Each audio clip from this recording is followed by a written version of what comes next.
SIR প্রথম পর্যায়ে মঙ্গলবার রাজ্যের খসড়া ভোটার তালিকা প্রকাশ করেছে নির্বাচন কমিশন। মঙ্গলবার খসড়া ভোটার তালিকা প্রকাশের পর বুধবার সেই তালিকা তুলে দিল বিভিন্ন রাজনৈতিক দলের প্রতিনিধিদের হাতে। বুধবার এমনটাই ছবি নজরে এলো মালদা জেলা প্রশাসনিক ভবনে। সেখানে বিজেপি, তৃণমূল, সিপিআইএম, কংগ্রেস সহ বিভিন্ন রাজনৈতিক দলের প্রতিনিধিদের উপস্থিতি নজরে আসে। বিজেপির দক্ষিণ মালদার সাধারণ সম্পাদক নীলাঞ্জন দাস, জেলা তৃণমূলের মুখপাত্র আশিস কুন্ডু, সিপিআইএম জেলা সম্পাদক কৌশিক মিশ্র এবং জেলা কংগ্রেসের সহসভাপতি ভূপেন্দ্রনাথ হালদার এদিন খসড়া ভোটার তালিকা নিতে জেলা নির্বাচনী আধিকারিক অর্থাৎ জেলা শাসকের কাছে যান। সেখানে জেলা শাসক তাদের হাতে প্রত্যেকের হাতে মালদার সমস্ত বিধানসভা ভিত্তিক খসড়া ভোটার তালিকা তুলে দেয়। তবে খসড়া ভোটার তালিকা থেকে কারা চূড়ান্ত ভোটার তালিকায় জায়গা পাবেন, তথ্য যাচাইয়ের জন্য কোন কোন ভোটারদের ডাকা হবে, কবে হবে, সেই ব্যাপারে প্রশাসনিক আধিকারিকদের তরফে কোনো সদুত্তর মেলেনি। নির্বাচন কমিশনের নির্দেশ আসতে তা পরবর্তীতে জানানো হবে, এমনটাই জানিয়েছেন বিভিন্ন রাজনৈতিক দলের প্রতিনিধিরা।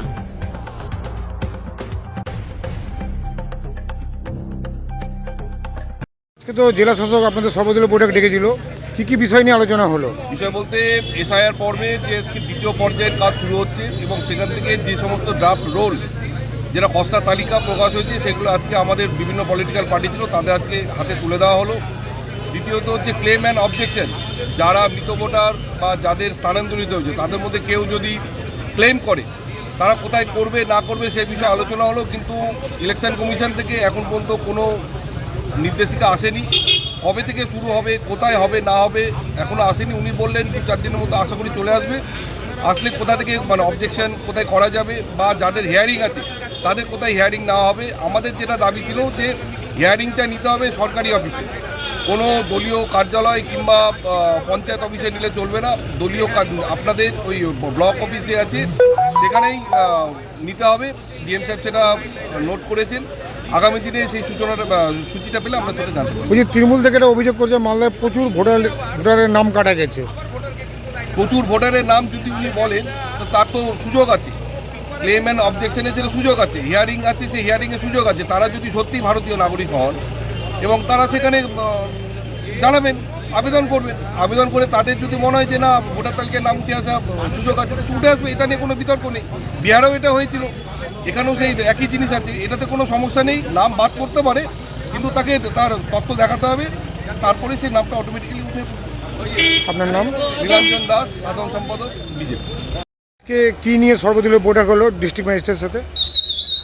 আজকে ড্রাফট ভোটার লিস্ট গতকাল 16 তারিখ ছিল। 16 তারিখে যে ড্রাফট ভোটার লিস্ট ইলেকশন কমিশনের যে ওয়েবসাইট আছে সেখানে যেটা পাবলিশ হয়েছিল সেটার যেটা হার্ড কপি, সেই হার্ড কপি আজকে মালদা জেলার প্রত্যেকটি বিধানসভা ভিত্তিক যে ভোটার তালিকা সেগুলো হাতে তুলে দেওয়ার প্রক্রিয়া শুরু হয়েছে। তার পাশাপাশি অল পার্টির মিটিংয়ে বিভিন্ন তরফ থেকে বিভিন্ন রকম ইস্যু রেইজ হয়েছে। যেমন দেখুন, আমাদের এই মালদা জেলার ভোটার লিস্টে দেখা যাচ্ছে প্রচুর মানুষের নাম ড্রাফট ভোটার লিস্টে আসেনি। তাদের নামকে এনরোল করার জন্য ফাইনাল ভোটার লিস্টে 6 নম্বর ফর্ম ফিল আপ করে জমা করতে হবে। কিছু লোকের নাম ভুলবশত হয়তো বাদ গেছে বা কোনোভাবে বাদ গিয়েছে, তাদের নামকে আবার নতুনভাবে যাতে এন্ট্রি হয় তার ব্যবস্থা করতে হবে।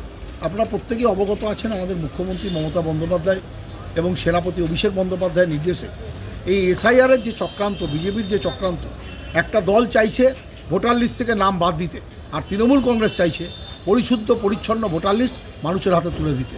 আমরা প্রত্যেকটা অঞ্চলে যেমন ভোট রক্ষা শিবির চালাচ্ছি, সেরকম জেলার বিভিন্ন জায়গায় ভোট রক্ষা শিবিরের মাধ্যমে আমরা একটা জিনিস অ্যাসিওর করতে চাই, জেলার কোনো মানুষ ভোট দান থেকে যেন বঞ্চিত না থাকে। জেলা শাসক কী নির্দেশ দিলেন? জেলা শাসক ভোটার লিস্টগুলো যেরকম তুলে দিলেন সেরকম পাশাপাশি এই যে প্রসিজিওর্সগুলো আছে সেগুলো সবার সামনে ব্রিফ করলেন। বলছি আজকে জেলা শাসকের সাথে আপনাদের সর্বদলীয় বৈঠক হলো, কি ইনস্ট্রাকশন? আজকের ইনস্ট্রাকশন হচ্ছে যে ড্রাফট রোল যেটা পাবলিশ হয়েছে গতকাল, তার কপিটা আমাদেরকে দেওয়া হলো। এবারে হিয়ারিং কবে থেকে হবে তো জানতে চাইলে সেটা স্পষ্ট বলতে পারছেন না, বলছেন এখনও গাইডলাইন আসেনি কবে কীভাবে হবে, কারা কারা ডাক পাবে কারা কারা ডাক পাবে না সেইটা মোটামুটি আলোচনা হয়েছে, কিন্তু এখনও অস্পষ্টতা অনেক আছে। লিস্টের মধ্যে বানান ভুল প্রচুর আছে, সেগুলোতে একটু বোঝার অসুবিধা হচ্ছে ভোটারদের। তার জন্য সংশোধনের জন্য আবার পরবর্তীতে ফাইনাল ভোটার তালিকাতে তার সংশোধন হবে কিনা, না হলে আবার সংশোধনের ফর্ম ফিল আপ করতে হবে কিনা এটা বোঝা যায়নি। বেশ কিছু মৃত ভোটারের নাম আছে যেগুলো আমরা আমাদের বিএলএ টুরা জমা দিয়েছিল বিএলওর সঙ্গে মিটিংয়ে, তারপরেও সেই নাম পাওয়া যাচ্ছে। সেগুলো আমরা কমপ্লেন করেছি। কমিশন বলছে আবার ফর্ম 7 জমা করতে হবে।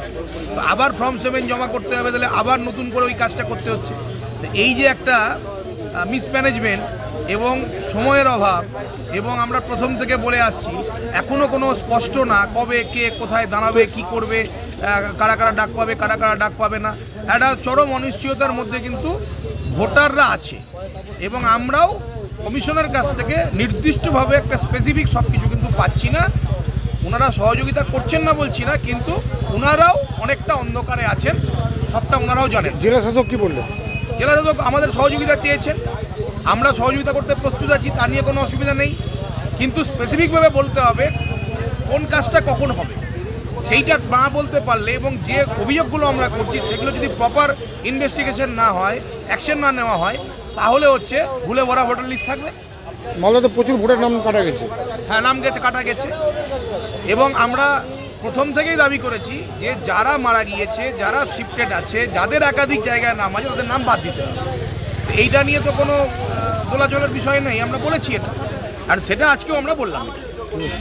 কে সর্বদলীয় বৈঠক হলো এসআইআর নিয়ে, জেলা শাসকে কি কি ইনস্ট্রাকশন দিলেন আর জেলা শাসক কি ইনস্ট্রাকশন দিল? অ্যাকচুয়ালি আজকের যে সভাটা হলো, মিটিংটা হলো ডিএমওতে, সেটার হচ্ছে বিষয়টা হচ্ছে এসআইআরের যে বিষয়গুলো রয়েছে বর্তমানে, যে জিনিসটা ড্রাফট পাবলিকেশনটা হয়েছে, ড্রাফট পাবলিকেশনের পরে এবার হিয়ারিংয়ের যে ব্যাপারটা আছে, হিয়ারিংটা এখনও পর্যন্ত জেলায় কোনো খবর নেই কবে থেকে হবে এবং তার সংখ্যা কত বা কারা কারা হিয়ারিংয়ে ডাক পাবেন, এর তথ্য কিছু নেই। তারা বললেন যে এইটা সম্পূর্ণটা ইলেকশন কমিশন যেভাবে জানাবে সেইভাবে হবে। তো এখন পর্যন্ত যে হিয়ারিংয়ে কারা ডাক পাবে সংখ্যা কত আমরা জানতে পারি। এবং মৃত ভোটার দেখা যাচ্ছে ড্রাফট পাবলিকেশনে মৃত ভোটারের নাম উঠে গেছে। একটা কমপ্লেন হলো, কোম্পানির পক্ষ থেকে একটা কমপ্লেন হয়েছে, যেটা হচ্ছে যে চাঁচলের বুথ নম্বর দিয়ে করা হয়েছে যে তাদের এই যে নামটা থেকে গেছে, সেই নামটাকে বিএলএ যে 2 ছিলেন তারা কিন্তু লিখিতভাবে তখন জানিয়ে দিয়েছেন বিএলওকে, যা হোক কোনো কারণে হচ্ছে সেটাকে বাদ করা, এরকম যদি কোনো থাকে সেটাকে বাদ করা, এবং খুব শীঘ্রই যাতে আমাদের এই যে হিয়ারিংয়ের যে দিনক্ষণ সেটাকে জানানো এবং কারা ডাক পাবে এই হিয়ারিংয়ে।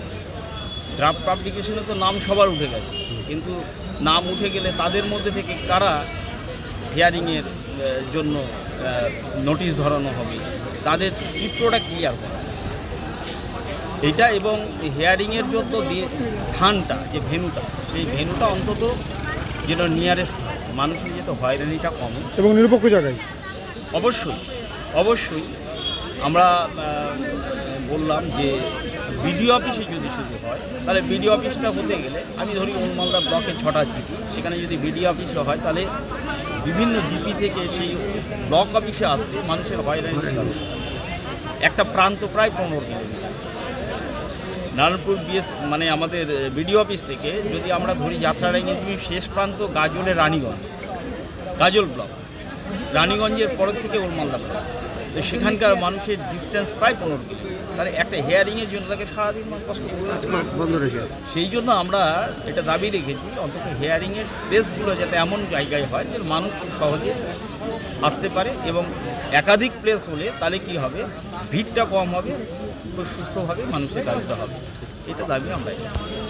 আজকে এটা দিল নাকি সবাইকে একটা করে খসড়া? এটা অ্যাকচুয়ালি এটা আমি বলে দিই, যেগুলো বাদ গেছে এটা হচ্ছে যে প্রি ড্রাফট, এটা ছিল